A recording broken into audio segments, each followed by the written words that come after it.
Hey folks, welcome back to another exciting episode of Diesel Porn Apparel, the show. Oh man, we had, as you could see last time, a great time out in Corunna at the Shiawassee Truck Show. There were so many interviews, we literally couldn't squeeze them all into one show.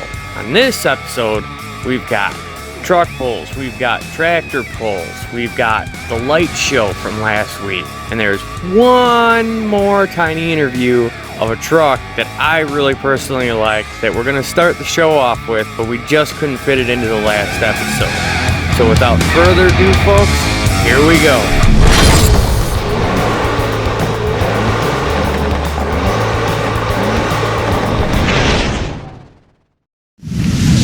Alright, I'm here with Randy, and this truck's name is Two Barrel. I love this truck. The attention to detail on this one, just when you see the actual footage of this truck, you're gonna love it. So Randy, what's the background story on this truck?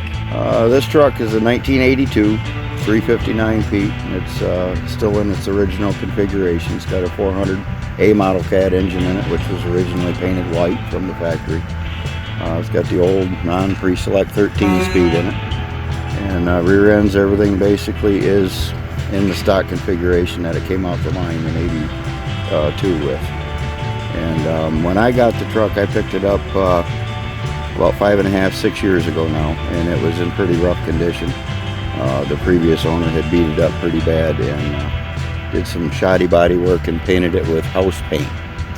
And so that began the process of stripping it down, and which was worse than normal because when you apply stripper to house paint, it turns to glue. So we stripped it all down, my kids and I. Stripped it all down, sealed it, got an epoxy primer on it, and a single stage epoxy paint to help seal the raw metal, and the process began from there. The wiring was atrocious, so we rewired it right from start to finish. I've said it before and I'll say it again, I cannot stand trying to undo someone else's wiring. Yeah, and that's it. That's been the burden all the way through it, is you know, fighting with somebody that didn't know too much of what they were doing. So you know, everything on it, it's low budget. A lot of the stuff I couldn't get, I couldn't afford to go out and buy it, so we built a lot of stuff and we made everything work. Literally every nut and bolt on this truck I've had in my fingers at one time or another. It's pieces, parts from a lot of different trucks. The sleeper actually is from 4 different trucks all put together. Really? Yeah. The back panel was sliced wide open, and so we changed the back panel out, the roof caps off another one, the side panels, the trims on under the doors there, them are off a 379 Peterbilt because they weren't long enough, so we trimmed them down. We repurposed the cowl panels here. They used to have the old straight lights on them, so we went and drilled them out with the 2-inch, put the 2-inch in there, and that's what set it up for the double barrels. All the lights are laid out in double barrel configuration all the way around it. So that's kind of where that generated, and I wanted to go with the hunting cabin feel. So I went ahead and tore it all down, got it insulated, got hardwood floor in it. We're filming! The natives are loose. All of the vertical walls in it is all cedar. As you can see, it's still under construction. The upholstery work is not quite finished yet, but once it's finished, it'll be orange camouflage pattern. So it kind of goes again with the hunting cabin theory. The dash is all custom. I built all that out of a raw piece of aluminum. And all of the switches are 44 Magnum, of course, and deer skulls, deer antlers, again with the same motif. Right down to the valve stem caps are 44 Magnums. Nice. And I'm a little bit OCD. All the lights are clear. All the side-facing lights are flat. All the forward or rear-facing lights are bullets, with the exception of the ones on the back of the bumper. Even the ones in the bumper where the lines are turned sideways, the 2 sideways ones come on with the running lights, and the other 3 flash with a blinker. So a little bit OCD in there, but like I said, it's been a labor of love, ongoing now for 5.5 years. My kids are growing up now. My oldest is 19. 15 and 13, and all the way down to when they were 6 and 7. They were out in the shop helping me work on it any chance they could. So. And folks, that's how it should be.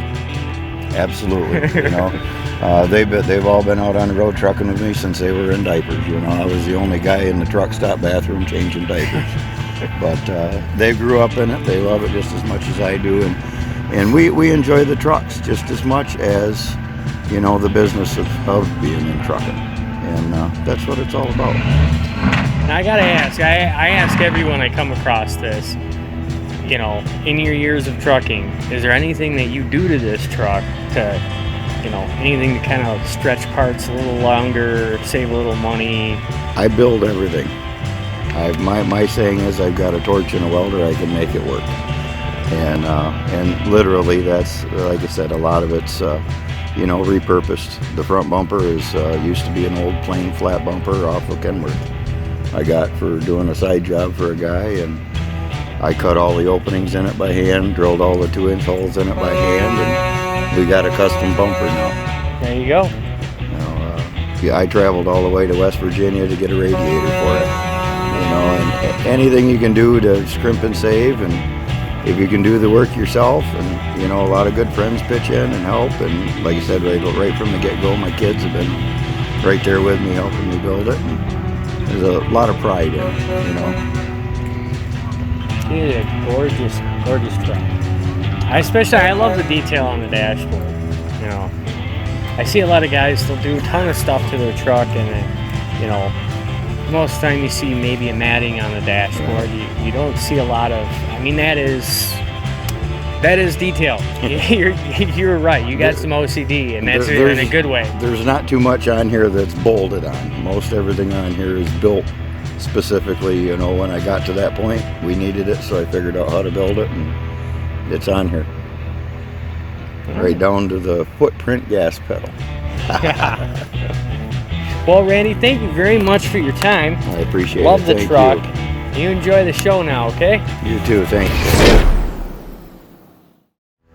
And now for a light parade. Man, if you've ever wanted an example of why all of these truckers put all these lights on these trucks and why they're rolling art in the process, man, this is it. You stand there and you watch this parade, and there is nothing like it in the world. All of the horns going off, I guarantee nobody was sleeping in Shiawassee that night. But man, I'll just let you check it out for yourself. It is a sight to see.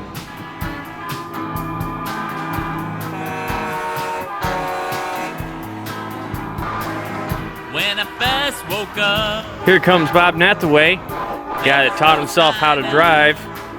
Man, guy's doing pretty good 40 years later, I'd say.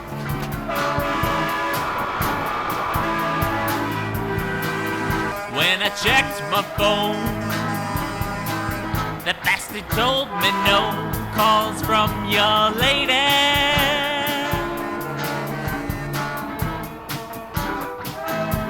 Your lady's gone.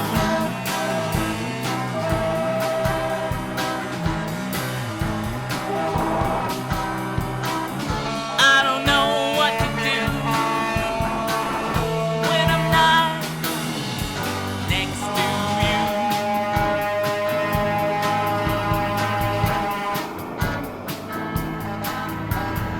There's Randy and Two Barrel. Now we see those lights that he was talking about. That double barrel configuration on them sure looks nice.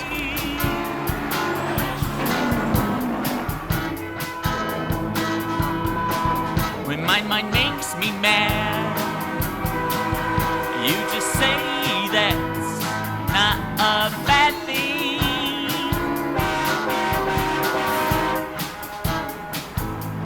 Oh no, no, no. Hey, there's Tyler Zeller. If it ain't red, leave it in the shed. Ain't that right, Tyler? When you're not next to me, let's rock and roll.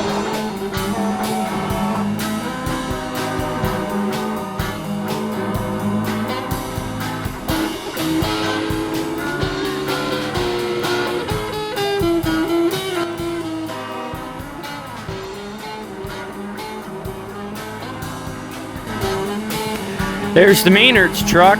That's the one that the golf cart was modeled after. She's pretty in the dark, too.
Well, you are my rock. Can I be your role, lovely girl?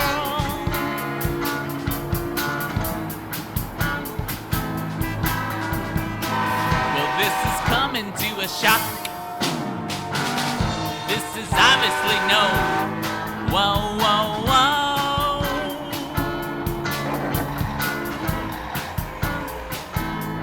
I want you in my world.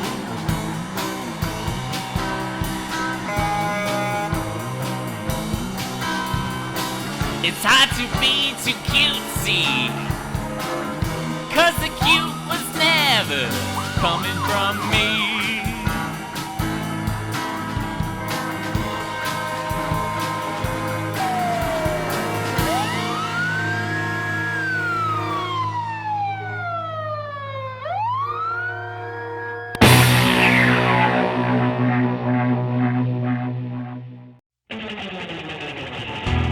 Here we are at the last event at the Shiawassee County Fair in Corunna. Tractor and eventually the semi-truck pulls. Sad to see it end, but it's a great way to finish it.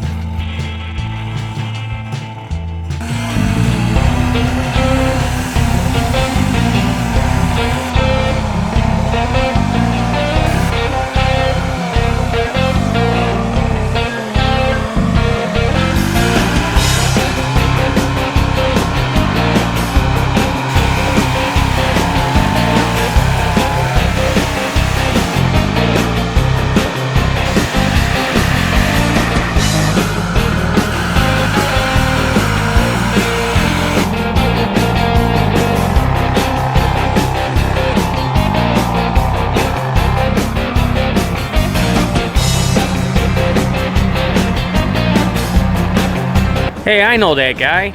It's Austin's grandpa and my future father-in-law, Tony Tursak, showing off his new t-shirt that he got from Diesel Porn Apparel. Thanks a lot, Tony.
Kevin McNult, and he does tractor pulling. I know we do a lot of diesels. I know we do a lot of semi-trucks. This is diesel. And I gotta tell you, if you haven't seen a tractor pull and some of the stuff these guys have, it's amazing. Kevin, why don't you go ahead and give us a rundown on what you were driving today? I have a John Deere Super Farm pulling tractor.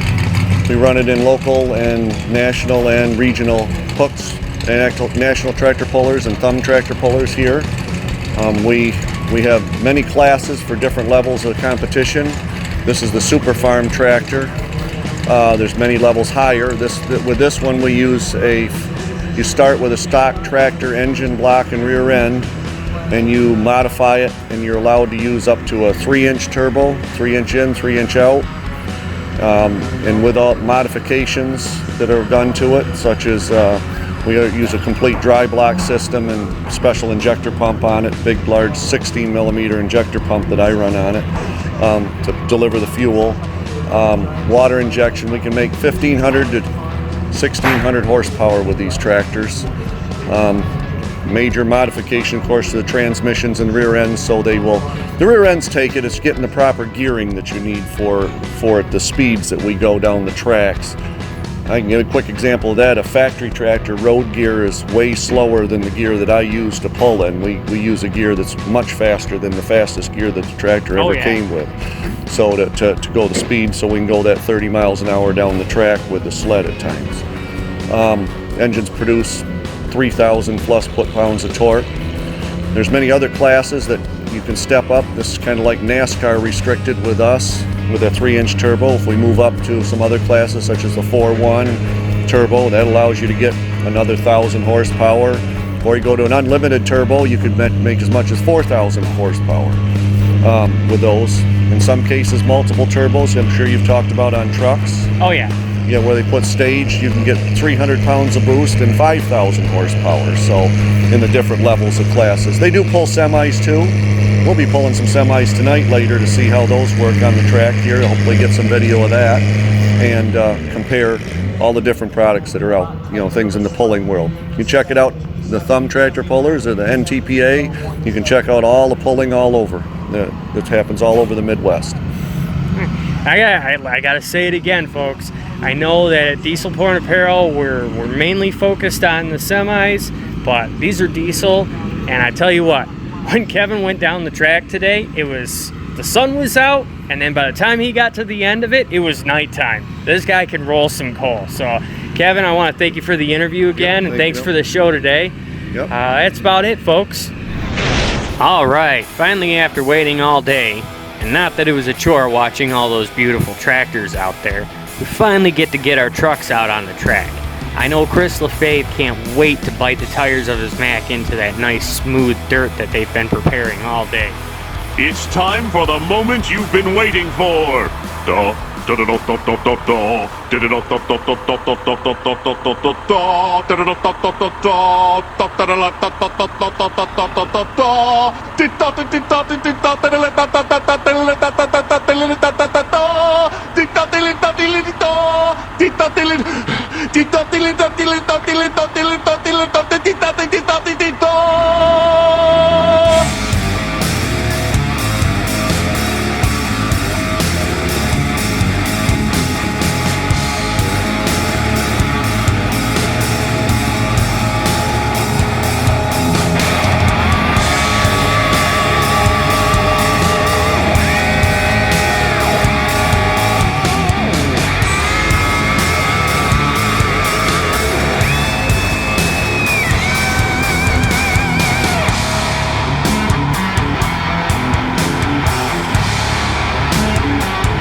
Shiawassee County Fair in Corunna was an experience.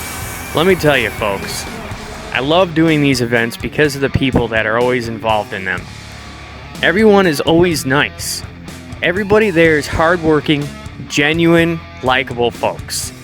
They're usually all too eager to show off their trucks and tell you all about them. And that's what I love about this show, because it's about community. It's not just another show, which is why I want to take a moment to ask you, if you have any suggestions about the show, please don't be shy. Let us know, because we want to make this show about you, the community. We're trying very, very hard to keep content that is both enjoyable and it has something to do with you. So if you have any suggestions, go ahead and let us know. Please keep them clean, folks. Haha. Anyways, if you like the show, give us a thumbs up, share us, and subscribe. Until next time, folks, keep on trucking.